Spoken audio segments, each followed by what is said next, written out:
बेटियों के साथ यौन उत्पीड़न की घटना को लेकर न्याय की मांग लिए जंतर मंतर पर बैठी बेटियों के तंबू खारे जा रहे थे, घसीटा जा रहा था, नोची चोथी जा रही थी बेटियां।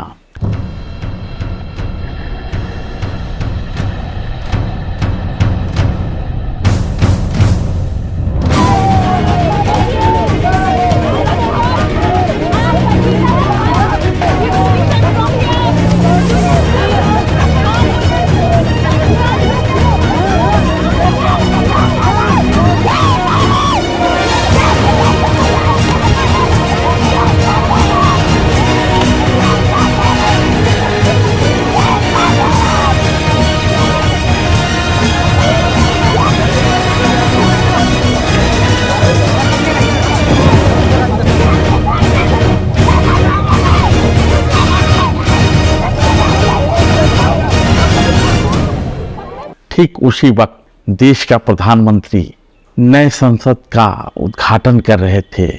बेटियों के साथ ये घटनाएं सिर्फ इसलिए हो रही थीं क्योंकि बेटियों ने कहा था कि हम महिला महापंचायत करेंगे संसद भवन के सामने। देखिए, जैसे कि हमारे जितने भी किसान संगठन हैं, हमारी महापंचायतें हैं, सभी बड़े बुजुर्गों ने क्या हो रहा है सभी बड़े बुजुर्गों ने एक फैसला लिया है कि 28 तारीख को संसद भवन के सामने नई संसद भवन के सामने महिलाओं का महापंचायत होगा, तो उसमें युवाओं का सभी लोग पीछे खड़े रहेंगे, हमारी ताकत बनने का काम करेंगे, लेकिन महिलाओं का महापंचायत है और महिलाएं इसको लीड करेंगी। और जितने भी हमारी बड़ी माताएं हैं, बहनें हैं, जो हमारे साथ में समर्थन में आएंगी, और हम चाहते हैं कि वो बढ़ चढ़ के हिस्सा लें, क्योंकि अगर ये आवाज़ उठी है तो ये आवाज़ दूर तक जानी चाहिए। और अगर आज इन देश की बेटियों को न्याय मिल जाता है तो आने वाले जितनी भी बेटियां होंगी उनको भी हिम्मत देने का हम काम करेंगे। तो बेटियां प्रधानमंत्री के रास्ते में ना आ सके, इसलिए बेटियों के साथ ये दुर्व्यवहार हो रहा था। बात सिर्फ इतनी होती तो समझ में आती।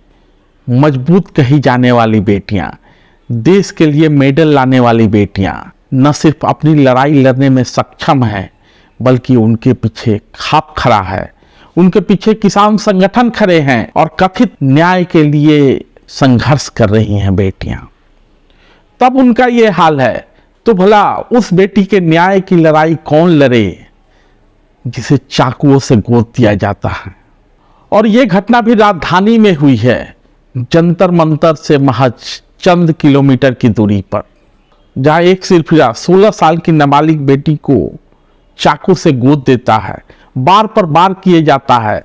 जब उसको इतने से भी संतुष्टि नहीं मिलती तो पत्थर से कुचल देता है।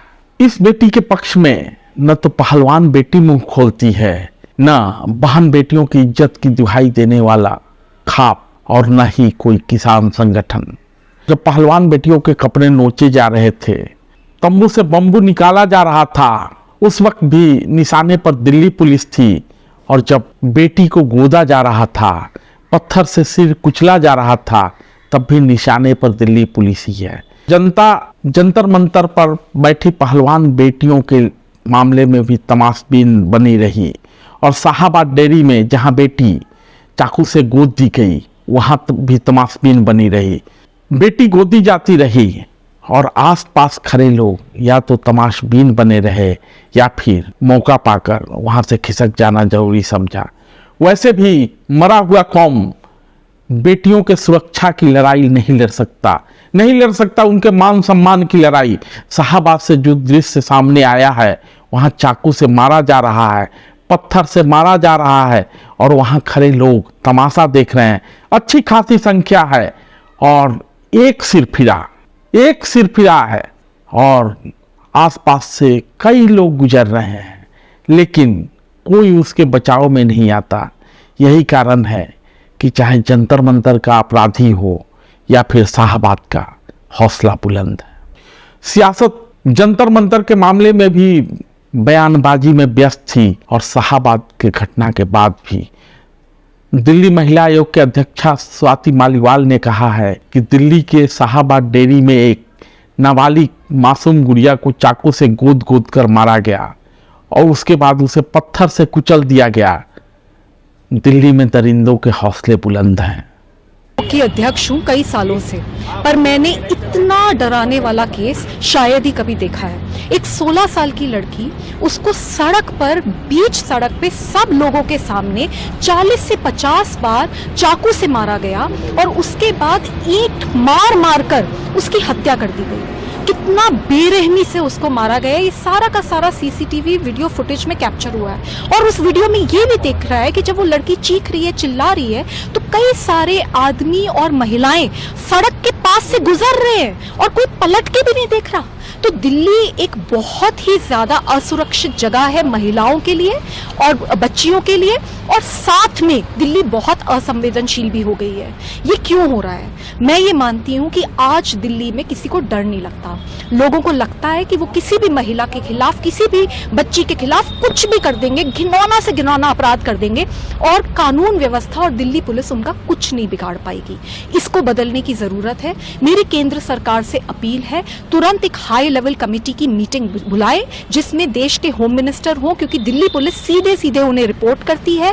एलजी साहब हो, मुख्यमंत्री हो, दिल्ली पुलिस कमिश्नर हो और दिल्ली महिला आयोग की अध्यक्ष हो। हर दिन दिल्ली महिला आयोग के पास कम से कम 6 रेप केसेस आ रहे हैं। लड़कियों को बुरी बुरी तरीके से मारा जा रहा है और ये कब तक चलता रहेगा? अगर अब कुछ नहीं करा गया तो लड़कियां ऐसे ही मरती रहेगी। वही नहीं, दिल्ली की जनता ने बड़े ताम झाम के साथ, गाजे बाजे के साथ दिल्ली को अरविंद केजरीवाल के हवाले सौंपा, लेकिन एलजी बनाम केजरीवाल की लड़ाई में दिल्ली की जनता अपनी सुरक्षा की गुहार किससे लगाए, यह समझ नहीं पा रही है। अरविंद केजरीवाल ने कहा है, दिल्ली में खुलेआम एक नाबालिग बच्ची की बेरहमी से हत्या कर दी जाती है, यह बेहद दुखद और दुर्भाग्यपूर्ण है। अपराधी बेखौफ हो गए हैं, पुलिस का कोई डर नहीं है। सवाल करते हैं राज्यपाल से, एलजी साहब, कानून व्यवस्था आपकी जिम्मेदारी है, कुछ कीजिए, दिल्ली के लोगों की सुरक्षा सबसे महत्वपूर्ण है। तो इस मामले में माँ बिलख रही है, पिता बिलख रहा है, कह रहा है कि बेटी पढ़ने में अच्छी थी, वकील बनना चाहती थी, आगे बढ़ना चाहती थी। किसी को पता नहीं है कि ये साहिल कौन था जिसने उस बेटी की जान ले ली। मेरे से बोले कि जवान मम्मी, मैं तेरा बेटा बन के दिखाऊंगा, मैं वकील बनूंगा। मैम उसकी बहुत बुरी हालत थी मैम, उसके जो है पेट में इतने चक्कू मारे थे, सारी पतली बाहर थी और पत्थर सर के 4 टुकड़े हो गए थे मैम। साहिल क्या करते थे? हमें नहीं पता सर, इसलिए ये साहिल के बारे में हम अभी आज सुनी हूँ। पहले कभी जानते थे साहिल को? हम नहीं जानते। घर आया आपको? नहीं, हम नहीं सुनी। और दिल्ली पुलिस ने अपराधी को बुलंदशहर से गिरफ्तार कर लिया है। मात्र 18 घंटे के अंदर उसकी गिरफ्तारी हो गई। काम क्या करता था?